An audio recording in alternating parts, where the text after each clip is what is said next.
Saint Augustin,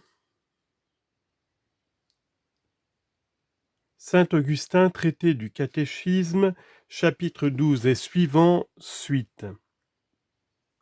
Chapitre 12, troisième cause d'ennui, des moyens d'y remédier. Si notre ennui a pour cause l'obligation de revenir sans cesse sur des vérités communes et à la portée des plus jeunes enfants, prenons pour le catéchumène un cœur de frère, de père, de mère. La sympathie nous fera voir le lieu commun sous un jour nouveau. Telle est en effet la puissance de la sympathie qu'elle établit entre les disciples et le Maître, une communauté de sentiments qui confond leur cœur en un seul. Le disciple semble s'exprimer par la bouche du Maître et le Maître s'initier avec ses disciples aux vérités mêmes qu'il enseigne. N'est-ce pas ce qui arrive quand nous montrons les monuments d'une ville, les sites d'une campagne à un ami qui ne les avait pas encore visités ? La vivacité de son admiration ne rajeunit-elle pas la nôtre pour des beautés à côté desquelles nous passions avec indifférence ? Notre plaisir est d'autant plus vif que nous l'aimons davantage. Plus la sympathie est profonde, plus ces merveilles surannées reprennent à nos yeux un air de nouveauté. Si donc nous consacrons nos lumières et notre goût à empêcher nos amis de rester insensibles ou froids en face d'un chef-d'œuvre du génie de l'homme, si nous sommes enchantés de leur expliquer le plan de l'artiste et d'élever ainsi leur esprit jusqu'à la beauté et la grandeur des œuvres du Créateur, fin suprême et féconde de l'amour, notre enthousiasme ne doit-il pas redoubler quand on vient apprendre à notre école celui qui est le but de toute notre science ? Un nouvel auditoire ne doit-il pas raviver nos sentiments et nous communiquer une inspiration originale qui ranime notre parole ? Nous trouverions un nouveau motif d'allégresse en songeant à quelle erreur de mort l'homme doit s'arracher pour arriver à la vie de la foi. La politesse nous fait traverser avec plaisir les rues les plus fréquentées pour indiquer le chemin à une personne égarée. Quel transport de joie ne devons-nous pas éprouver à parcourir dans la science du salut les points mêmes que notre intérêt ne nous oblige pas à revoir, quand nous avons à guider une âme infortunée, lasse des erreurs du monde, dans les sentiers de la paix, et qu'il nous faut répondre à l'ordre de celui qui nous les a ouverts. Chapitre 13, quatrième cause d'ennui, moyen d'y remédier, de l'usage adopté dans certaines églises d'écouter assis la parole divine. C'est une rude tâche, je l'avoue, que d'aller jusqu'à la fin de son discours quand on a sous les yeux un auditeur immobile, impassible. Est-ce scrupule religieux ou respect humain qui l'empêche de manifester son approbation de la voix ou du geste ? Est-ce défaut d'intelligence ou dédain ? Comme nous ne pouvons lire dans son cœur, il faut recourir à tous les moyens pour l'aimer et percer en quelque sorte la nuit où il s'enveloppe. Refoule-t-il ses pensées en lui-même par excès de timidité ? Il faut le rassurer par des paroles affectueuses, encourager sa modestie en lui montrant une sympathie toute fraternelle, l'interroger pour savoir s'il comprend et lui donner assez de confiance pour exposer franchement ses objections. Ne manquons pas non plus de lui demander si ces vérités frappent pour la première fois son oreille, si elles ont perdu à ses yeux l'intérêt de la nouveauté. Sa réponse nous guidera. Tantôt il faudra mettre plus de simplicité et de précision dans notre langage, tantôt réfuter les opinions contraires. Tantôt nous résumerons ce qu'il sait, loin de nous livrer à d'inutiles développements, et nous choisirons des paraboles, des événements symboliques dont l'interprétation communiquera à notre entretien une grâce attrayante. S'il manque d'imagination, s'il est incapable de comprendre et de goûter ces beautés exquises, il ne reste plus qu'à le souffrir avec patience. Après avoir récapitulé brièvement nos dogmes, il faut insister sur les points essentiels, l'unité catholique, les tentations, la nécessité de se conduire en vue du jugement à venir en le faisant trembler. Enfin, consacrons plus de temps à parler à Dieu pour lui qu'à lui parler de Dieu. Il n'est pas rare de voir un auditeur qui semblait charmé au début se lasser d'être attentif ou de se tenir debout. Il n'approuve plus, que dis-je, il se met à bâiller et témoigne involontairement l'envie qu'il a de se retirer. Dès qu'on s'aperçoit de sa fatigue, on doit le récréer, soit en lui tenant quelques propos d'un enjouement de bon ton sans sortir du sujet, soit en lui faisant un récit qui frappe son imagination ou touche sa sensibilité. Qu'on lui parle surtout de lui-même, afin que l'intérêt personnel le tienne en éveil, sans toutefois le blesser par quelque allusion offensante, ni quitter l'accent de tendresse qui peut seul gagner son cœur. On pourrait encore soulager son attention en lui offrant un siège, ou plutôt, il vaudrait mieux qu'il fût assis dès le commencement, autant que la circonstance le permet. Je trouve fort sensé l'usage adopté dans certaines églises d'outre-mer où l'on voit l'évêque assis qui parle et le peuple qui l'écoute. De la sorte, les personnes trop délicates ne sont pas condamnées à relâcher leur attention et à en perdre les fruits, même à se retirer. C'est déjà un inconvénient qu'un chrétien, quoique incorporé à l'Église, soit contraint de quitter une assemblée nombreuse pour reprendre ses forces. Mais n'est-il pas 100 fois plus fâcheux qu'un catéchumène qui doit être initié au mystère soit réduit à la nécessité impérieuse de se retirer pour ne pas tomber de faiblesse ? La timidité l'empêche d'expliquer la raison qui l'oblige à partir. Ses forces épuisées ne lui permettent plus de rester debout. Je parle par expérience. J'ai vu un âme de la campagne me quitter au milieu de l'entretien, et sa conduite m'a révélé le péché que je signale. Et n'y a-t-il pas un orgueil révoltant à ne pas laisser s'asseoir en notre présence des hommes qui sont nos frères, que dis-je, dont nous cherchons à nous faire des frères, et qui à ce titre doivent attendre de nous une sollicitude plus empressée? Ne voyons-nous pas qu'une femme était assise en écoutant le Seigneur dont les anges environnent le trône? Si l'entretien doit être court, ou que le lieu ne permette guère de s'asseoir, je le veux bien, on écoutera debout. C'est qu'alors l'auditoire serait nombreux et qu'il ne s'agira pas d'instruire un catéchumène.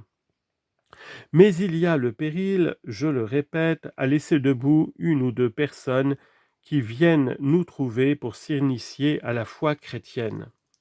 Toutefois, si nous n'avons pas pris cette précaution au début et que nous apercevions des signes d'ennui chez l'auditeur, il faut lui offrir aussitôt un siège en le pressant de s'asseoir et lui adresser quelques paroles pour le récréer ou même dissiper le malaise qui avait troublé son attention.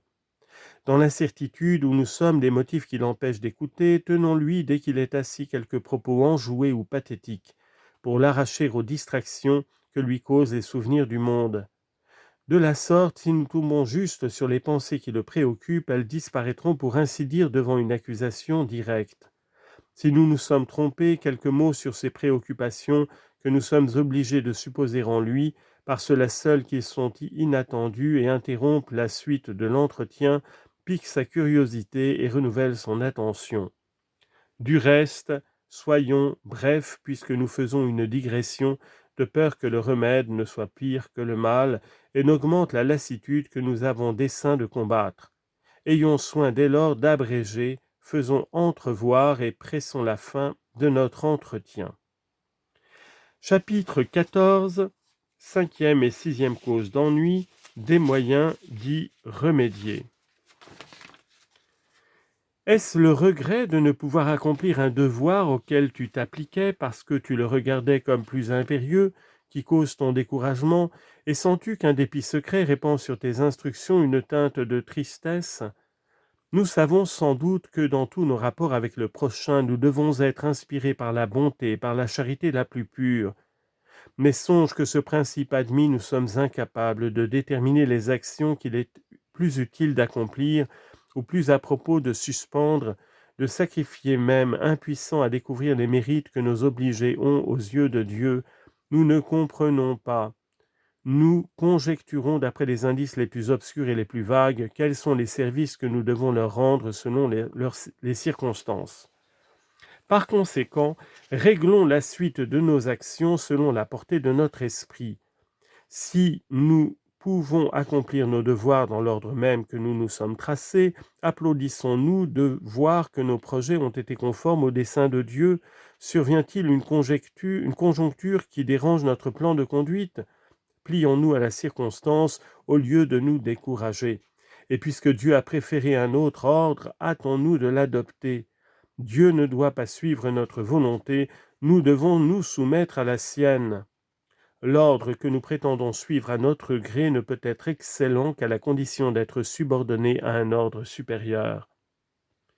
Pourquoi donc nous plaindre, faibles mortels que nous sommes, d'être devancés par la sagesse de ce grand Dieu, notre Seigneur Tout-Puissant, et vouloir tomber dans le désordre par le désir même de nous attacher à l'ordre qu'il nous a plu d'adopter? Le véritable plan de conduite, c'est d'être résolu à ne jamais lutter contre la puissance de Dieu et de ne point se passionner pour accomplir un dessein conçu dans une tête humaine.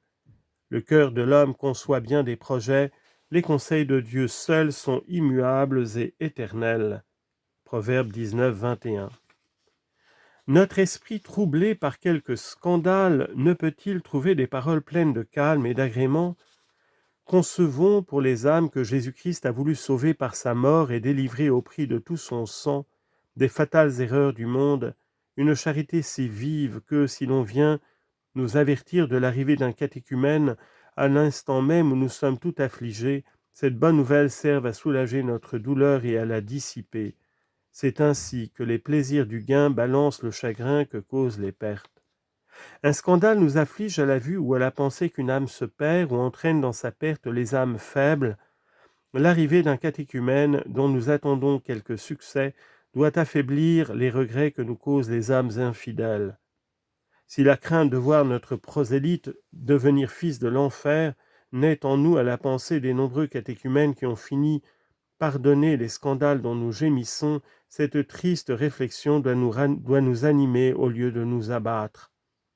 Elle doit nous engager à avertir notre auditeur de ne point imiter ceux qui n'ont de chrétiens que le nom, de ne jamais se laisser entraîner par leur nombre à les suivre ou à quitter Jésus-Christ pour leur plaire, enfin de renoncer à entrer avec eux dans l'Église de Dieu s'il n'est pas résolu à ne jamais les prendre pour modèle. Dans ces sortes d'exhortations, la parole qu'anime une douleur encore cuisante acquiert, je ne sais comment, une vivacité nouvelle. Loin d'être froid, nous développons avec verve et enthousiasme un sujet que nous aurions traité d'un ton monotone et languissant si nous avions été plus calmes, et c'est un bonheur pour nous d'avoir pu trouver l'occasion de faire servir à l'édification des âmes nos sentiments personnels. Avons-nous commis une erreur, une faute même qui nous accable de douleur? Songeons qu'un cœur contrit est un sacrifice agréable à Dieu. Psaume 50, verset 19. Songeons surtout que si l'eau éteint le feu, l'aumône éteint le péché. Confère Ecclésiastique 3.33. Et que Dieu aime mieux la miséricorde que le sacrifice. Confère Osée 6.6. Qu'un incendie nous menace, nous savons courir, aller chercher de l'eau pour l'éteindre ou remercier les voisins qui nous en apportent. De même, quand le péché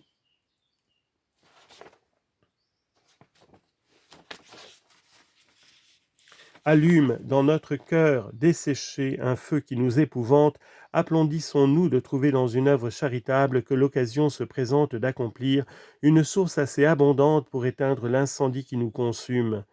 Nous ne pousserons pas, j'imagine, la folie jusqu'à croire que le pain avec lequel nous apaisons la faim d'un pauvre aurait plus de vertu pour relever notre courage que la parole même de Dieu distribuée à un esprit affamé de l'entendre. À supposer même qu'il n'y eût pas d'inconvénient à se dispenser d'un devoir d'ailleurs utile à remplir, nous aurions toujours le tort de dédaigner le moyen qui nous est offert d'échapper au péril où notre salut et non celui d'autrui est malheureusement engagé.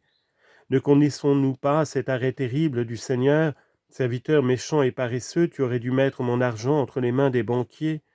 Quel serait donc notre aveuglement si la douleur de nos fautes nous entraînait dans une nouvelle faute, celle de refuser le trésor du Seigneur à qui le demande avec instance?